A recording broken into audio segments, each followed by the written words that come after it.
નમસ્કાર દર્શક મિત્રો, એસટી ન્યૂઝ ગુજરાતી ચેનલમાં આપનું સ્વાગત છે અને હું આપની સાથે રિદ્ધિ સોલંકી। તો ચલો નજર કરીએ આજના સમાચાર પર। જૂનાગઢ અંધ કન્યાઓને વિઝન સંસ્થા દ્વારા મોબાઈલ અર્પણ કરવામાં આવ્યા।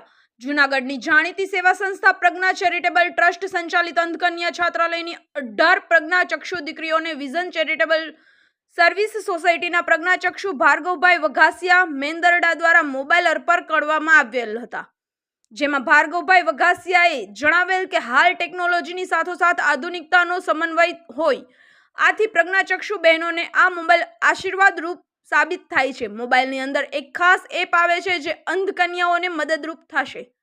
આ તકે સત્યમ સેવાના પ્રમુખ મનસુખભાઈ વાજાએ પ્રાસંગિક પ્રવચન આપી માહિતી આપી હતી। આ તકે મનસુખભાઈ વાજા, ભાર્ગવભાઈ વઘાસિયા, સોફ્ટવેર એન્જિનિયર પ્રતિનિધિ vision and research centre Visakhapatnam, Hasmukhbhai Vaghasiya, Mukeshgiri Meghnathi, Arvindbhai Mardiya, Shantaben Besh, Dayaben Manek, Kamlesh Pandya, Batuk Bapu, Champakbhai Jethwa, Alpesh Parmar, Manoj Jethwa સહિતના ઉપસ્થિત રહ્યા હતા। આ તકે પ્રજ્ઞાચક્ષુ દીકરીઓએ પ્રાર્થના બોલી દાતાઓને આભાર માન્યો હતો, તેમજ સંસ્થા દ્વારા દાતાઓનો આભાર માન્યો હતો। પરેશ શર્મા સાથે જૂનાગઢથી વધુ સમાચારો જોવા માટે જોડાયેલા રહો એસડી ન્યૂઝ ગુજરાતીમાં।